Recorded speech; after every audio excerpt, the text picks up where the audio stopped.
You ask Tiger to calculate. This deals with linear inequalities with one unknown. The final result is x equal or smaller than 4. Let's solve it step by step. Group all constants on the right side of the inequality. Add 7 to both sides.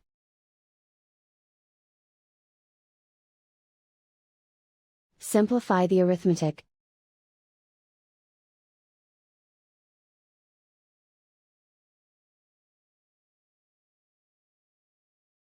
Isolate the x. Divide both sides by 3.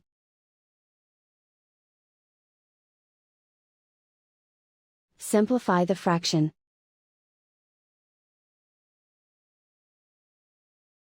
Find the greatest common factor of the numerator and denominator.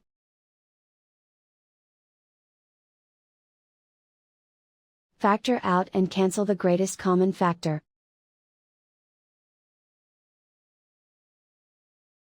Plot the solution on a coordinate grid.